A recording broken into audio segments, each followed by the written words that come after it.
নমস্কার বন্ধুরা, তোমাদের সকলকে সাথে নিয়ে পাশে নিয়ে আবারও একটা নতুন রেসিপি নিয়ে হাজির হয়েছি। আজকের রেসিপি হলো ক্যাপসি পনির বা আলু পনিরের তরকারি।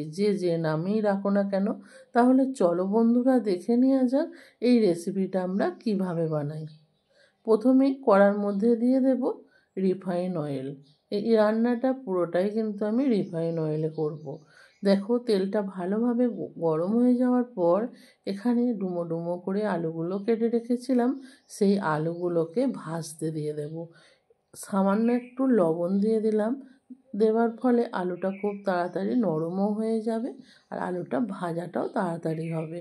ভালোভাবে মিক্স করে দিলাম তেলের সাথে, দিয়ে এবার এটাকে ভাজতে দেব। এটা ভাজা হতে হতে এখানে দেখো পনির নিয়ে নিয়েছি। এই পনিরটাকে আমি পিস করে নেব। এখানে আমি 500 গ্রাম পনির নিয়েছি, আর এটা হচ্ছে দোকানের কেনা পনির। তোমরা চাইলে বাড়িতেও কিন্তু পনিরটা তৈরি করে নিতে পারো।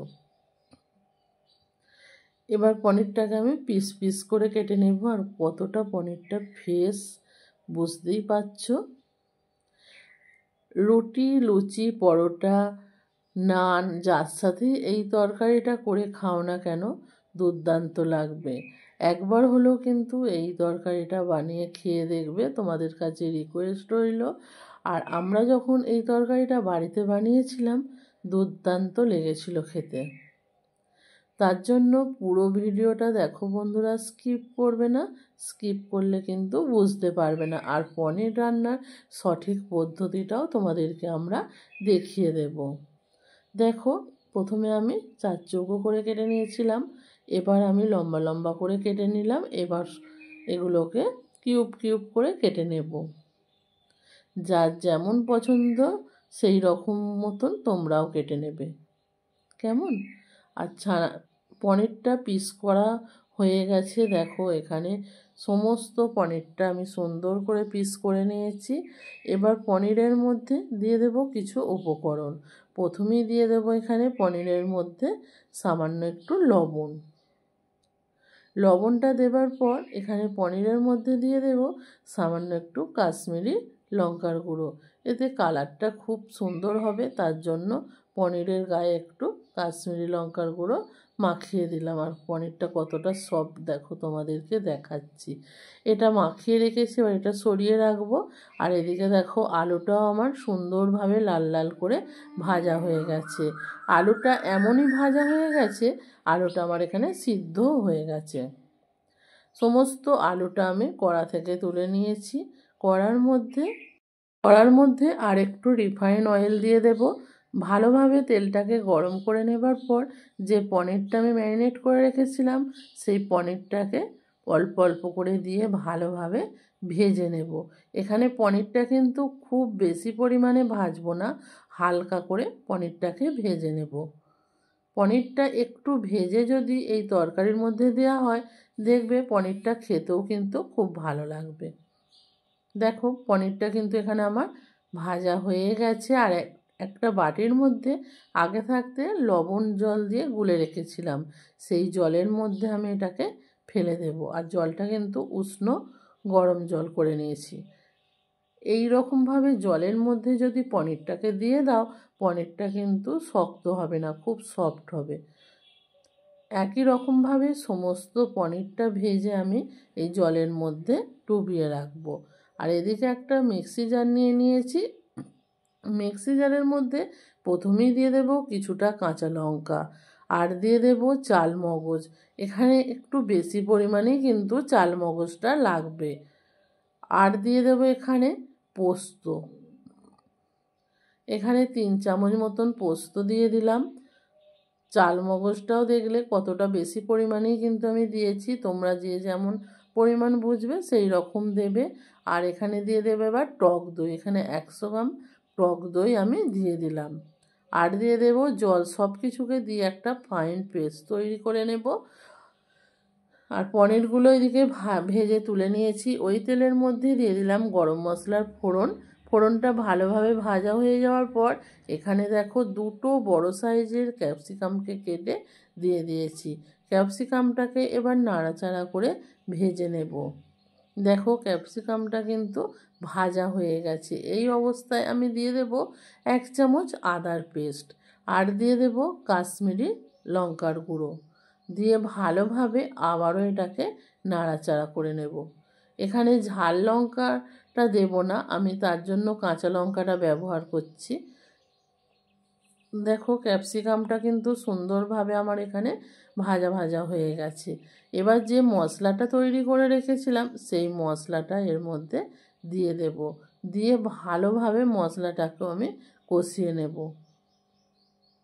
মশলাটা যেহেতু চালমগজ দিয়ে আছে, মশলা থেকে এমনি তেলটা ছেড়ে বেরিয়ে আসবে। আর এখানে দিয়ে দিলাম 1 বাটি মটরশুঁটিকে ছাড়িয়ে, সেটা দিয়েও ভালোভাবে এবার কষাতে থাকবো। দেখো মশলাটা আমার এখানে কিন্তু কষানো একদম রেডি, আর মশলার সব জলটাও আমার এখানে শুকিয়ে গেছে। এবার এখানে দিয়ে দেব ভেজে রাখা আলুগুলো দিয়ে মিক্সির জারটা ধুয়ে একটু জল দিয়ে দিলাম, দিয়ে ভালোভাবে এটাকে নাড়াচাড়া করে নেব মশলার সাথে। এই রেসিপিটা তোমরা একবার বানিয়ে অন্তত খেও বন্ধুরা, তোমাদেরকে আমি বারবার রিকোয়েস্ট করছি। এটা এতটা অসম্ভব সুন্দর খেতে হয়। এবার আমি এখানে দিয়ে দেব লিকুইড দুধটাকে আমি আগে থাকতে ভালোভাবে ফুটিয়ে নিয়েছিলাম, সেই দুধটা এখানে দিয়ে দিলাম। দুধটা তোমাদের হাতের কাছে যদি লিকুইড দুধ না থাকে, গুঁড়ো দুধকে গুলেও তোমরা ব্যবহার করতে পারো। সব কিছুকে দিয়ে ভালোভাবে আবারও মিক্সড করে নেব। আর এখানে এই রান্নাটায় কোনো মতেই কিন্তু হলুদটা ব্যবহার করা যাবে না, তার জন্য তোমরা কাশ্মীরি লঙ্কার গুঁড়োটা অবশ্যই দিয়ে দিতে পারো। এবার এর মধ্যে দিয়ে দিলাম পনিরের জল শুদ্ধ পনিরটা, দিয়ে ভালোভাবে এটাকে মিক্সড করে নেব, নিয়ে একটু এটা ফুটতে দেব। সব কিছু ভালোভাবে দেখো মিক্স করা হয়ে গেছে। এবার আমি দিয়ে দেব লবণ। যেহেতু লবণ জলটা দিয়েছি, সেটা মাথায় রেখেই কিন্তু লবণটা এখানে দিতে হবে। লবণটা দেবার পরও আবার ভালোভাবে মিক্সড করে নিচ্ছি। স্বাদের জন্য দিলাম একটু চিনি, যেহেতু পনিরের তরকারি একটু তো মিষ্টিটা হতেই হবে, না হলে তো ভালো লাগবে না, তার জন্য একটু মিষ্টি দিয়ে দিলাম। দেখো পনিরের তরকারিটা কিন্তু সুন্দরভাবে ফুটছে। আর এইটা একটু পাতলা পাতলা নামাবে দেখবে, তারপর আলু আর পনিরেতে কিন্তু এই জুসটা টেনে নেবে।